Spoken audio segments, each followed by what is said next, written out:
Hi, my name is Cornell. I currently work for Genpak. I work in sales, and I've been doing sales since I graduated college in 2010 as a career.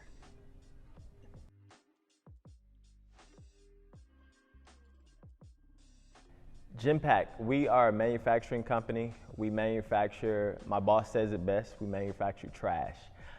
I.e., we make takeout materials. So your styrofoam platters, your plastic platters, takeout, all of that. We used to do cups, but we're out of that business now. But mainly just your 9x9s, 8x8s, takeout styrofoam and plastic containers.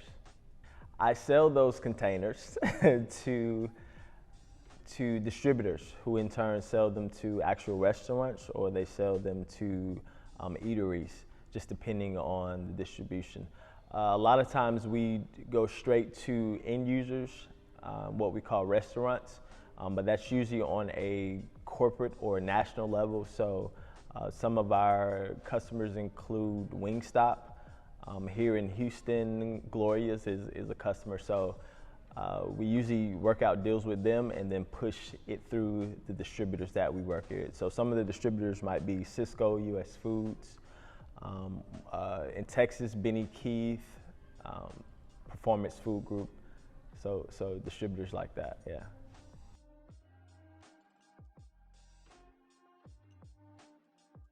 So on a day-to-day basis, and I will give you pre-COVID, because I think our landscape and the way we sell has certainly changed since COVID has come about.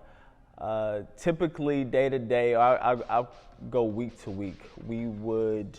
My weeks consisted of meeting with distributors, pushing in or introducing new products that we've either come out with or we're coming out with, and we want to get them in distribution channels so that they are accessible to end users. A lot of times, those are in-person meetings, i.e. sales. Also, our distributors have what we call food shows. And so they'll host a food show with all of their vendors there. And we, of course, would be one of their vendors. We come to the food show and basically introduce what products we have, old and new and upcoming, to their customers. So it'll be where the vendors of the distributors and the customers all can meet at the same time and kind of have that face-to-face interaction. That is a great way we push through our products, because you can present them directly to the customer or the end user versus having your customer have the responsibility to do that. Sometimes they forget, or sometimes they don't care about pushing your product to their end user or to their customer. So that was a great way. Other than that, like I said before, we do a lot with actual end users, so like national accounts. We take meetings with them. Another big customer of ours is McDonald's, KFC. So we sit down and talk with them, and a lot of times every 2, 4, 5 years, we are renegotiating contracts. Some of those contracts are up for bid, and some of them they just give to us because they understand the quality that we have and they like it. Is what they're used to. So a lot of times it's just retweaking the numbers to satisfy what we need to do to make a profit and what they need to do to make a profit. But mostly that's it. And of course your day-to-day stuff that comes up in terms of their problems with, like, maybe we had a production issue that affected the quality of a product, so the customers needed maybe to return something. So we do stuff like that. So that is just day-to-day to me. So I would say Genpak is one of the more simpler sales jobs that I've had in the past. I started my career at Pepsi. And that was very hard everyday work, because every day was a fight. But Genpak is a lot more laid back. It's a lot more long, what we call a long sale than a short sale. So I've enjoyed it. I've learned a lot too. So yeah. So long sale and short sale. So with Pepsi, it was every day in and out of stores. So short sale, that means every week there's a new ad, and you'd be surprised to learn that those ads aren't agreed on like weeks or months in advance. Sometimes they're agreed on days in advance, and then we send them to print. So that's a short sale. So every day you don't know, okay, is my product going to be in this ad? Even though I'm giving you the dollars to promote it, is it going to be in this set? So I would call that a short sale because you just don't know, and it's more tense. Whereas a long sale, like there's time to be comfortable, the times for your customers to get to know your product. There's time for you to get to know your customers and know what they're going to do, know what they're going to do and how they're going to react. So I would say it's just long selling is more relaxed than short selling, and it's very fast paced with the short sale. This is very slow paced. So my work, it's a lot of different things. So it's phone calls. More recently, it's been a lot of emailing with COVID, I would say. Even though people are home and more accessible on the phone, but it's a lot of emailing. It's also pre-COVID, it's a lot of just kind of meeting. Like if I were in the area of a distributor, I'd say, hey, I'm in the area, can I come by? And it's mostly just kind of just knowing your customer and them getting to know you. And I think that is the old school selling and maybe even new school. When I first got into selling, my boss told me people buy from people that they know and people that they like. So there was always that emphasis on being very casual and comfortable with your customers and having them being casual and comfortable with you, so that when things happen or they know things about maybe your competitor, they can drop you a hint like, hey, a guy came in with a product just like yours with a lower price. And it's not colluding or anything because it's the customer talking to the vendor.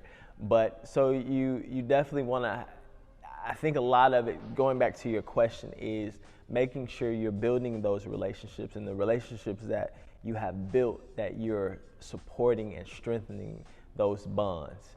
And just getting to know everybody everywhere.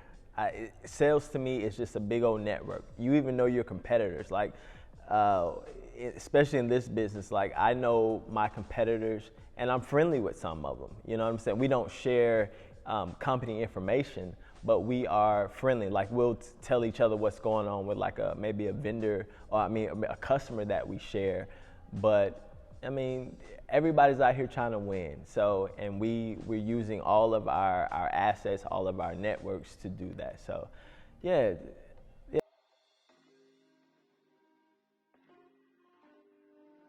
The best part about my current job is the balance, I would say for sure. I came into this role with the expectation that work was around the clock, work was weekends, work was always checking your phone, always checking your email. Literally 5 o'clock comes and my phone is down and I don't pick it up until 7, 8 o'clock the next morning. Weekends, I don't even pick up my work phone. I have email on my personal phone, but there's not a whole lot going on, and I really enjoy that. I mean, when I worked for Pepsi and Kraft Heinz, and I think maybe that's just a part of having a team, like you're always on because people are probably always needing you for something. But literally, it was around the clock. Like, I didn't put my phone down until 9 o'clock. I didn't close my computer probably till 11 o'clock, depending on what the day was. And then it was right back up at 5 o'clock the next morning.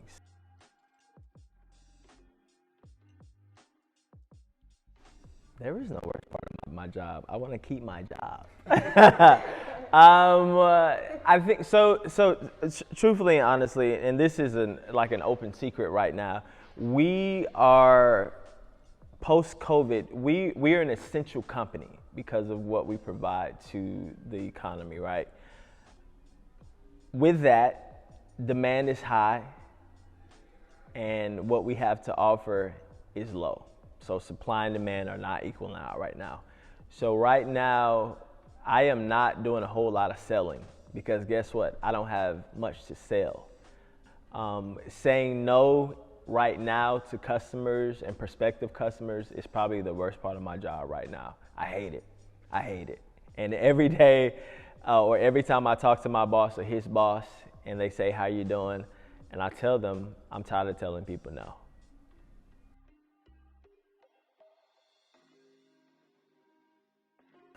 I would say my job does not require a whole lot of incremental or more marginal training.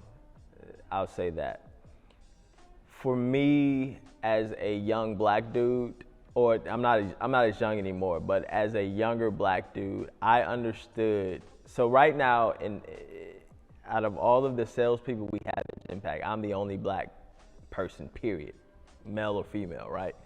So with that, and it started out at Pepsi, like I understood when I walked into a room what people saw, right? They saw a black kid. I didn't look this old, and people say you still look young, but I still, so in order to be taken seriously, I had to be over prepared. I had to know, like I would walk in a room and just have a name. But before I went into that room, I would be looking on LinkedIn, I would Google that person just to see what I could do to build a connection with them so that they could trust me and understand like, okay, this kid, even though I was like a grown man, 25, 26, actually kind of knows what he's talking about. So to that question, I would say, yeah, you do all of that. You are attuned to the news, especially what's going on in the economy, what's going on in your particular industry, what's going on with your particular company, because sometimes people will present stuff to you about your company and you'll be like, oh, I didn't know that. It's like, it's not a good look. So just being overly prepared, and I'm kind of a nerd when it comes to just knowing random stuff. Like if you got in my car right now, NPR would be on. and it's just random information. Just like, oh, and then somebody will bring up, say, I heard a story about that on NPR. Like, what? What are you doing this to NPR? Like, no, you should really check it out. It's like good stuff. So to your question, yeah, just being a sponge and soaking everything in. And if you know you have a meeting or you're gonna meet with a certain customer or client, like try to get as much information about them, their industry, their company, as possible, and just be prepared for anything, man. Yeah.